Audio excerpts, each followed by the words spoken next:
Celebrating the decision to be here right now, immersed in all that's going on the planet, is what we're going to share about in this episode. So, hey, Tom, welcome. Hello, Teresa. So, yeah, I feel you're laughing. Why are you laughing? I don't know. Because he's ready to share in this excitement of what we're going to talk about today. Because we've all been going through quite a bit of things lately, especially around life, just like living life and the uncertainty of these, I'll say, unconscious decisions that we all make every single day. And I say unconscious because a lot of times most people, and I'll say a large majority of the percentage of the people in the world, don't recognize how to work with their spiritual part, how to embrace their spiritual helpers, how to embrace cleansing their body and making conscious decisions. So that's why I want to say they're unconscious. What do you feel about that, Tom? I feel that, everyone is a soul. So We've heard that before. We've heard that before. Yeah, so they're energy. Yep.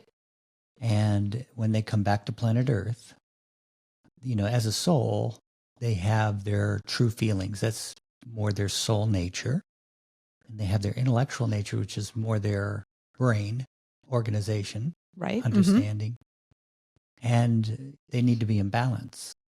And I think when people are relaxed, they do live their spiritual thrust. They do feel, think, act, or feel, organize, act, and they work with their sensitivity.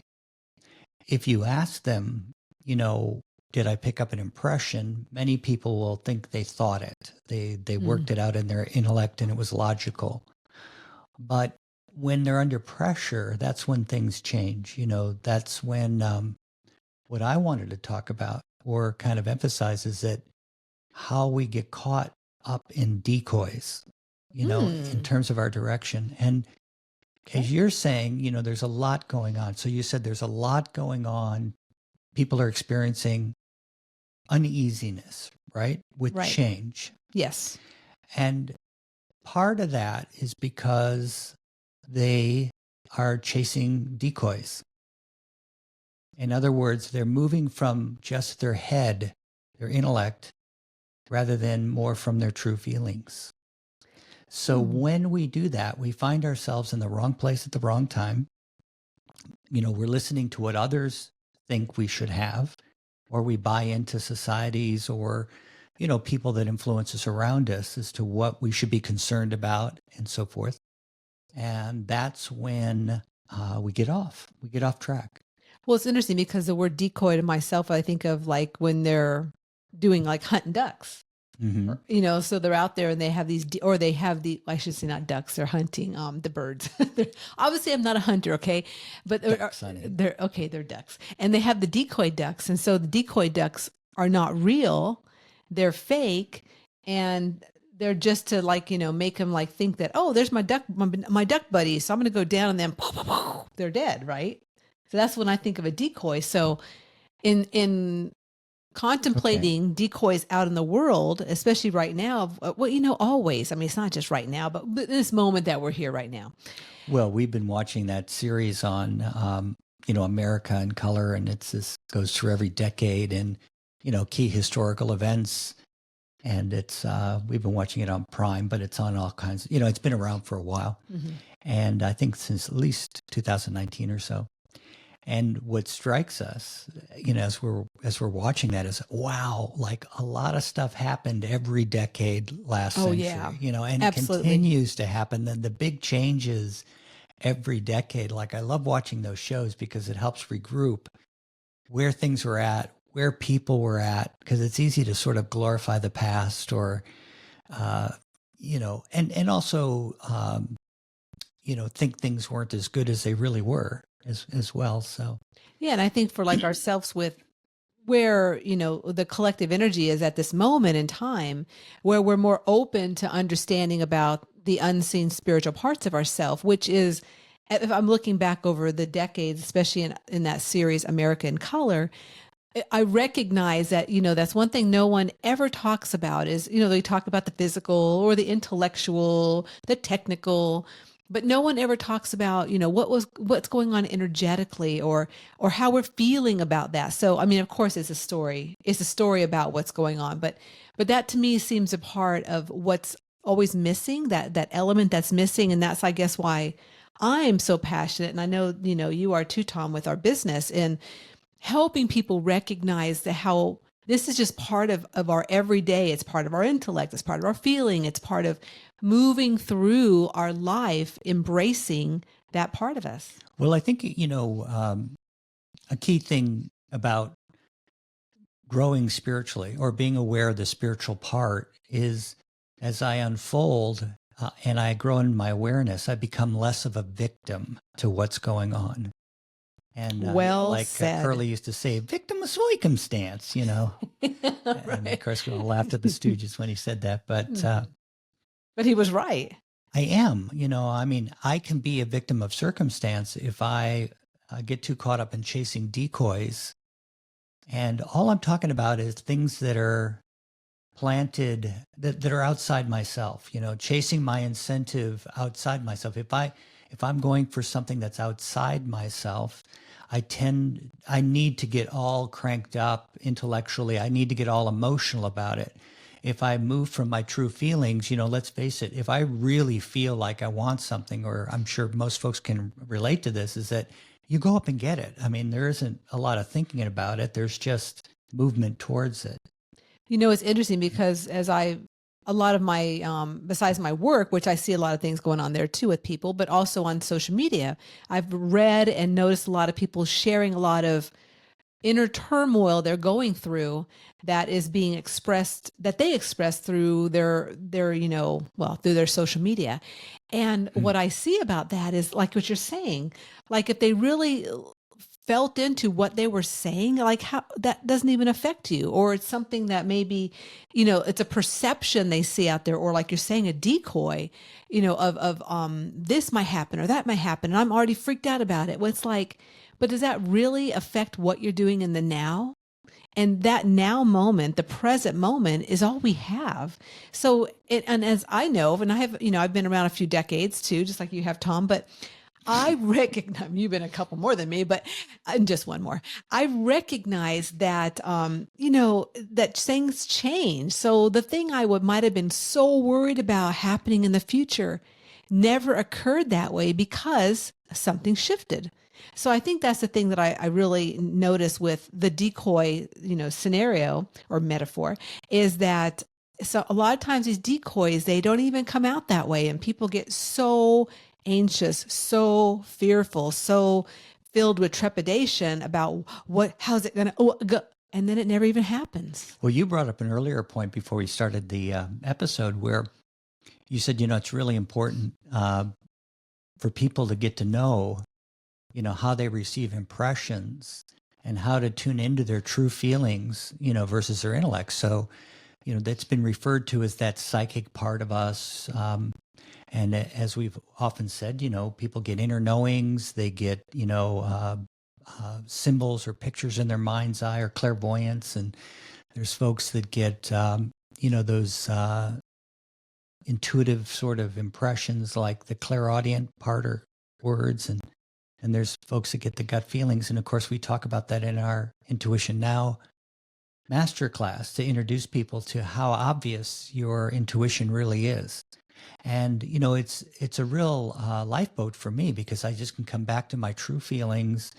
And then when I discern that, when I utilize my discernment and organize what I'm feeling, now I'm more organized, and then I can, follow through and do the things that I need to be doing no matter what's going on around me.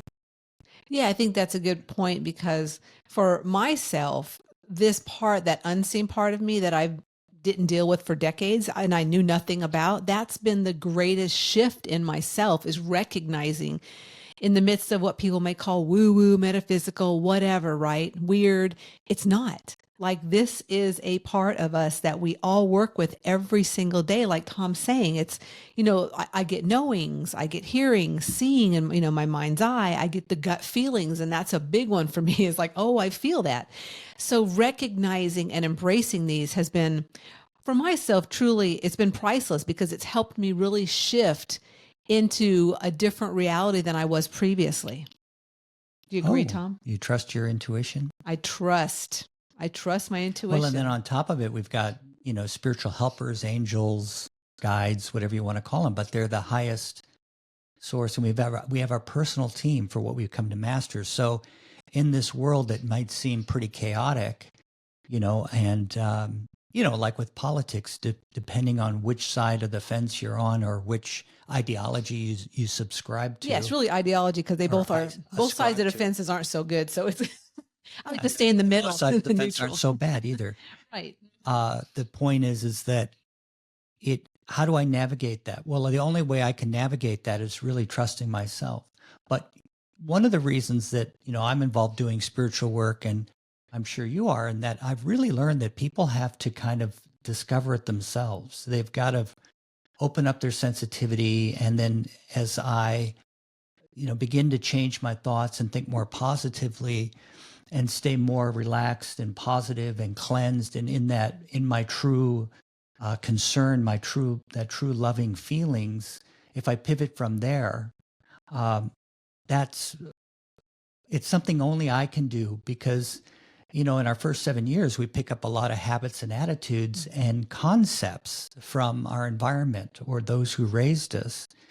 And, when those fears move in, usually there's a concept there that I picked up from one of my parents. But, have you ever noticed that you can tell people what's wrong with them, but they never get it? It's only until they have that big aha moment and they go, "Oh, I realize now," and you'll think to yourself, I know I've done. And I'm like, wow, I mean, like that's been obvious for years. You finally realize that, So, but that's how spiritual growth works. It's like no one can do it for us. We have to do it ourselves. And of course, we have systems in our society to keep us all secure. And we have rules and regulations that help us all thrive in an environment because we need each other to share with. We say as a soul, I come in alone and I go out alone, but I need other people to bounce ideas off and share so that I can grow spiritually. And, so that greater awareness doesn't come from someone telling me. It comes from me going, aha, that's what I found. And I think most of us would agree. It's like when you try to tell your kids not to do something stupid and they do it anyway. And then they finally come back to you some years later and go, you were right. That was really stupid. Or us doing that to our parents. Yeah. Oh, did we do that? Yes, we did. We have our learning experiences. So yeah, well, one thing recently that I was reading in one of the books we have is about, which is a key word, is patience. So it was really in regards to when I have patience for myself, then I can have patience with what's going on around me. And I feel that's a really biggie right now because I feel that a lot of people, and I'm guilty of this myself, of not having patience. And so the times I've not had patience, I get, stirred up inside and I get the fear and the anxiety and all the things that we're talking about as far as, what are the, outlying pressures and words that people put to how they're feeling, right? So experiencing that patience also allows me to relax with myself, and then I can relax with where other people are at. And so that, when I read that this week in one of our books we have, it really, really took me to a different place because I'm like, yeah, again, like you're saying, Tom, it all starts with me.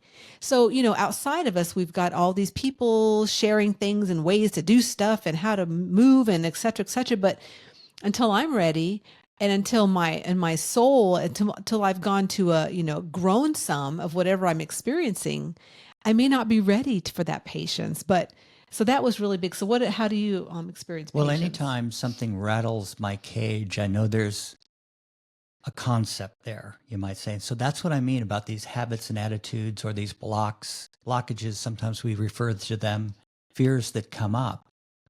And what I notice in society is we have these little addictions, these little sweet addictions. And lately, the key one is, getting on the phone, right? And getting a little dopamine hit from somebody liking, something on social media and that kind of thing, or looking for the latest YouTube video on the latest news of the latest situation with whatever's going on. And I notice there's times when I feel that fear, that keeps me from being in my true feelings. So I heard a great way of putting it through, a guy that shares a lot on YouTube. And he said, has a lot of spiritual training, you might say. And he said, fear, we're talking about people being manipulated, fear manipulates people. And, it can be, fear can be overpowering, not only overpower your intellect, but also your feelings, and I took that like, that's so true, because there's been times when I've gotten anxious about something. And, typically it's usually comparing myself to other situations, or I get a little too caught up in the competition. And, I think competition is a good thing because it helps me excel or bring out the best of myself, within service. But at times it can be, out of balance, over the top. So that fear, can really cloud my true feelings. And so as I said earlier, there's all times where we're in sync, we're flowing, we're in balance, things fall into place. And then there's times when they don't. And there's that fear, that anxiety, or like you were saying, living in the past and then worrying about the future, and living in the past and the guilt there, and then the future. And instead of just being in the now, well, really the now is all we've got. But why would one want to start knowing about being psychic or their spiritual part? Is because this is who we really are. We're here to learn and grow. We are meant to have a good time doing it for the most part. Fulfillment is there. And so, but I found in life, I guess this is a big key point, is that it's kind of a never unending thing. Here I am at this stage of my life after decades of being involved in spiritual work, because it's more of a way of life. It's a way of moving through all the changes, because coming full circle, every decade, if you look at the 20th century and the last 2 decades of this century, weird stuff, is big challenges for society and the environment have been going on every time, every decade. And in some ways, you love to say, we got it better than we ever had it, Oh, absolutely. Not only for our comforts of living in a house that has a toilet and running water and heat, and looking back at the older generations, like you said, like 1920s and 1910s and 1900, where there were no roads, and yeah, they had to have ice in the house to get something cold. And so, yeah, so the comforts for one thing, but then also as far as our spiritual part, and even our intellect, look how far we've come with, our ability, to reach you guys out there with this, podcast, and other means of really getting out into the world, and connecting with one another in places that we would have never had, even 30 or 40 years ago, because everything is going so fast, and we've really expanded our intellect and also our spiritual part, the material and the spiritual. So I really want to touch a moment on the fear that you mentioned, Mm-hmm. because I feel that's a really big one, because I've recognized that for when I've worked with people, and not in different situations, where when the fear comes in, there's no talking to them any longer. Mm. I really recognize there's for myself. I mean, if I did, it would be a fight. So and I have fought in the past, right? So I've gotten caught in that in the past, but in the last, You're good at it too. in the last, 5 to 7 years, I've been able to recognize that, that there's no reason to go into that fear, into that, that area with someone, because there's just no backing out. Once that fear hits and gets in there, there's no Well, stopping. it's really interesting, because more and more I'm hearing even, people that aren't so, quote, spiritual, more conservative or more religious, say things like, wow, people just believe what they want to believe. And I find that to be so true. When I'm ready to believe something else, I'll shift my belief. But, a lot of times those beliefs are okay, in the sense that it's a crutch, and never kick somebody's crutch out from under them until they're ready to replace it with something else, until they've sort of grown internally. So, I mean, that to get straight to it, when I work with my sensitivity and out of that positive, loving vibration, when I work with my true feelings as my pivot point, and I recheck with my guidance, and I get clarification from spiritual helpers or angels that have already been through what I've been through, then life's a lot easier. It's a lot smoother, and I can move past the noise and the chaos and really accomplish what I need to do. And sometimes it's just being of service. It's helping other people. It's, we've been sharing a lot of stories on that other podcast that we do, the Spiritual Perspective Discerning News, of just how simple it is when people follow their heart, their true feelings. Religion calls it the heart. Psychologists might call it the subconscious, and scientists might call the intellect, the intellect, right? But religion calls it the head. So we call it true feelings and intellect, and being in balance is a big key. Yeah. So I guess, let's full circle this, right? So full circle. First full round circle. them up. Let's round this up. So I guess where we want to take this with is just recognizing listeners that wherever you're at in your journey and whatever you're surrounded by or you're engaged in on a daily basis, recognizing that to tap into that spiritual side of you, the unseen parts of you, your intuition, working with your guidance, cleansing your energy field, can shift some things perhaps for you, and also recognizing and not judging others on where they're at, because we've all made these decisions to be right here, right now, in this moment in time, having these experiences. So really celebrating where you're at and also celebrating where other people are at. I think it's a great point, to remind ourselves, and I love it when you say it, everybody chose to be here at this particular time that's here. Absolutely. And there's a reason for it. And it's because of the spiritual growth that comes from it. So how do I transform my living and my experience of life? Religions have some great platitudes like love your neighbor or, help others and that kind of thing. But like you said, if it doesn't start with me, I want to get back to that. It starts with you. That's how you can live all those ideas, because it flows naturally. Absolutely. So cheers to wherever you're at in your journey. And we want to take a moment and just thank you so much for listening to another episode of Enthusiastically Spiritual. And until next time, just remember that life is too short to not be enthusiastic about your unique journey. To keep the enthusiasm going, please like, subscribe, or comment below. We would love to hear from you.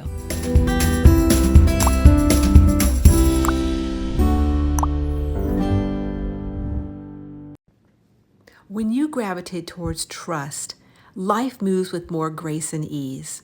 One way is staying in the now and mastering your inner world, those psychic perceptions that show up through feelings, knowings, hearing, and seeing. If you are ready for more clarity for your direction in life, by honoring your time and trust, check out the link in the show notes for our next Intuition Now Masterclass, where we explore your inner abilities and support you in getting your own answers and start trusting in yourself.